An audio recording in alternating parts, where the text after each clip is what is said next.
You're listening to the Strategic Foresight for Asia podcast. We break down the geostrategic forces shaping Pakistan and the region, delivering foresight and bringing expert analysis and practitioner insights on the trends and choices defining our future. Assalamu alaikum everyone. We are back with another Straff Asia podcast and our commentary or our opinions on something that has also just recently come up and evolved, and we wanted to bring this into the mainstream discussion. So Dr. Adil is with us, and sir, I wanted to bring our attention, the audience's attention, to a conference which was held in Islamabad yesterday. It was on the Indus Waters Treaty. And a number of high-profile guests were part of that treaty who discussed how India has weaponized or is attempting to weaponize the waterways in South Asia. And I think that it's worth mentioning that one of the guests, who was Mr. Bilawal Bhutto Zardari, he made a speech in which he made several statements which I think are interesting to visit. Based on what I've been able to get from a local publication, a local newspaper, I'd just like to read out a couple of quotes, and I think that we can use that to try and understand better. So he called for a new international convention against, quote, the weaponization of waterways. Essentially, he was saying that any attempts, and he's referring, of course, here to India, to manipulate shared waterways or shared rivers should be treated as a form of coercion. And I'm trying to bring our attention to the choice of words that has been used because this is important. At another point, he said that Pakistan should present, quote, the deterrence case to every strategist who believes South Asia can survive casual experiments with the Indus, unquote. The argument here was that deterrence should be used long before the water is actually diverted. He said deterrence begins when the adversary first moves towards strangulation of a nation. And then another point that he made was, he said that placing the treaty in abeyance, the Indus Waters Treaty in abeyance, should be viewed as part of a process of strategic escalation. So keeping in view the choice of words, which of course is important, and this is a message I believe that's being sent, use of words like deterrence, strategic escalation, coercion. And then, of course, we've seen the social media response that has also followed his talk. So I wanted you to sort of help us understand a little bit why do you think this was said, and what is the response that is being brought against this context? Yes, I read and heard parts of his speech, very interesting, relating deterrence with the Indus Water Treaty. But at one stage or a couple of times, he also used new international conventions to regulate river flows and also strait. So once he used the word strait, so that also applies to Strait of Hormuz. Yeah. Little that we know, I'm not a legal expert, there are already international laws about sharing of water, especially the shared rivers, and Indus Water Treaty is one. That is a treaty, formal treaty, negotiated with the help of UN, a third party. So it has already strong legal standing, and neither of the parties, they have the space to withdraw or declare that they are putting this in abeyance as India has done. It is already an illegal act. So if we are talking about new international conventions, I don't think that are required once we are talking about Indus Water Treaty. There are already international instruments under which Indus Water Treaty is protected, and it should remain that. Now, coming to this important statement, because it has gathered some interest on the social media, especially X. People are referring, some people were referring to probably he has threatened the use of N weapons, the nuclear weapons. I don't think so. It was mentioned specifically in the speech, but on the sidelines, once he was giving an interview to a Pakistani news TV channel, he did refer to Pakistan's thresholds, the nuclear thresholds, or often quoted that if there is economic strangulation, Pakistan might contemplate the use of nuclear weapons. Now this goes back to the statement or the interview that General Qidwai had given in 2002 to the two Italian physicists. And he never said that these are going to be the 4 red lines that when Pakistan would contemplate or could contemplate the use of nuclear weapons.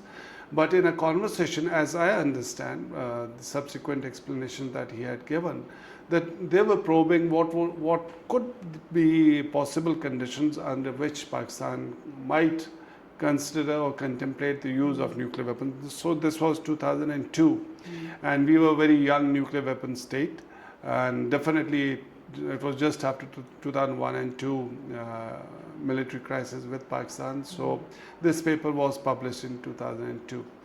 So I think he referred to that there could be certain conditions because we do not have an officially declared written doctrine, but we have a doctrine. But there is deliberate ambiguity and certain statements that the senior leadership had been given that provide some indicator what could be our potential or possible red line. So in that he termed the territory, if there is a threat or India does something to capture parts of some land, some piece of land, that might. The second was about if there are military bases and there is a significant loss to military bases, so that could potentially. Third was this economic strangulation. At that time, probably there might have been some concern about naval blockade and things like that. IWT was not an issue at that time, but economic strangulation was probably in that context. The fourth was about domestic instability. If a third party like India incites terrorism in Pakistan, that might. Now,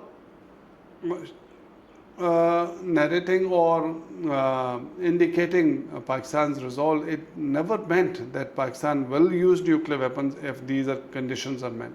But somehow, over a period of time, several people picked up those pieces from the paper, that excerpts, and they thought these are the 4 thresholds.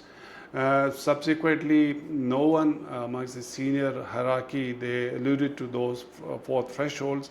Yes, indirectly there were references, because if there is an existential challenge to Pakistan, so these nuclear weapons are there to preserve that, to ensure that such a threat is deterred preemptively or whenever required.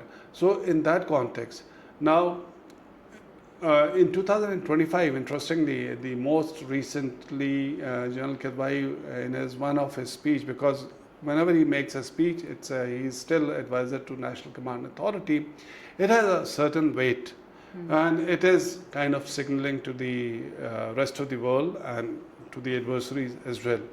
So he did allude to this violation by India of Indus Waters Treaty, and he did refer to that the often quoted third point is about economic strangulation, because if water flows are disrupted, your agriculture is disrupted, your people they don't have access to the water, so your agriculture and everything, and it's kind of an existential crisis for Pakistan. That's why it is being seen very seriously now recently. If you see the conferences and people are talking and the statements are being made. So he referred to this, the third often quoted. That gives some kind of a validation to the earlier quoted, the 4 thresholds. But over a period of time, we have seen there had been a number of sponsored terrorist attacks in Pakistan, in Balochistan, in other parts of the country, domestic instability.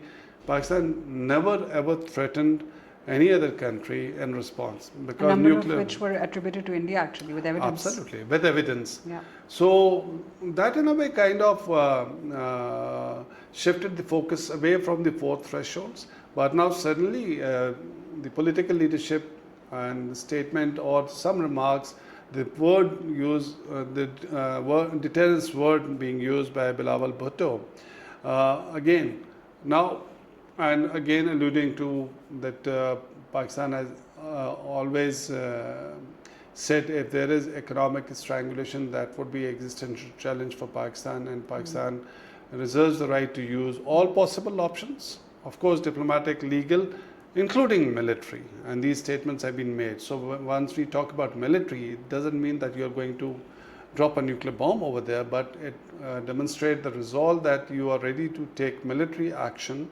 because this is an existential challenge. So if there is a military conflict, it can always escalate to any level. So probably in that context, we need to understand that it can lead to a major conflict or a war between India and Pakistan if these water flows are stopped. So there could be a military action, and what Bilawal Bhutto was also saying, it should be done in advance, preemptively, not once India has blocked the waterways. So in that context, one needs to understand it should not be given a color that if there is a dam or reservoir built by India, or they stop and a nuclear weapon would be used. But this actually then also it actually underscores a really important point, because when we use terms in public domain like strategic escalation, like deterrence, and where you have a public which is the ordinary public, which is largely less educated about the implications of such terms. So then do you think that care should be taken or greater explanation should be taken? Because I'm thinking of it in terms of the larger public debate. I mean, I think beyond the strategic community, I would question how many people would understand the implications of using terminology like this. So it's very easy to misunderstand, misperceive, misrepresent, because that's how narratives start, aren't they? Especially on platforms like social media. Absolutely, absolutely. Once we talk about nuclear weapons, we need to be very, very careful about because whenever the statement is made by senior leadership, whether that gentleman is in the decision-making loop or not, anyway, they are all part of the government at this moment. There's no opposition, so all are part of the government. So this statement was significant. So we need to understand the probably if it was intended to convey a specific message, that message probably has been conveyed. But we need to understand what actually he was alluding to, the possibility of all options that includes military. And whenever there is a military conflict between India and Pakistan, anything can happen. And that's why we continue to say South Asia is a nuclear flashpoint. Whenever there's a conflict, there's escalation.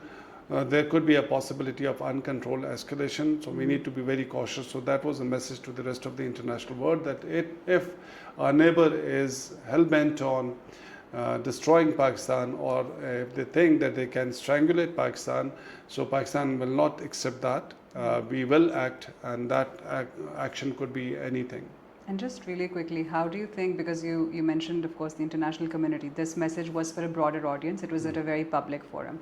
How do you think it is, or how do you think it will be received on the Indian side of the border and also by the international community? So talking about the major capitals, how do you think they are looking at the statement that's been made? I think they must be concerned about it, because it demonstrates the resolve that there is a political consensus amongst all the parties. And if there's a need, Pakistan must act. That also includes the military response. So if there is a consensus at the political level, and domestic public also supports that, so then India and especially India must be worried about it, that they cannot get away with this. If they stop waters, Pakistan will never accept that. So that's, I think, a message that was intended towards India, and they must have received it very clearly. And it is also a message to the rest of the international community that they have the responsibility to ensure that if one party is violating a treaty obligation, they need to step in. They need to call out India, because they are now trying to create that instability which can eventually lead to a serious crisis between India and Pakistan. So they need to rein in India's irresponsible behavior and actions. Thank you, Dr. Adil. This was interesting, and I think it would be interesting to keep an eye on how this evolves. I'd be very interested in seeing international responses to this as the situation goes on, and potentially there might be room for another session like this in which Straff Asia will come back. Thank you. Thank you.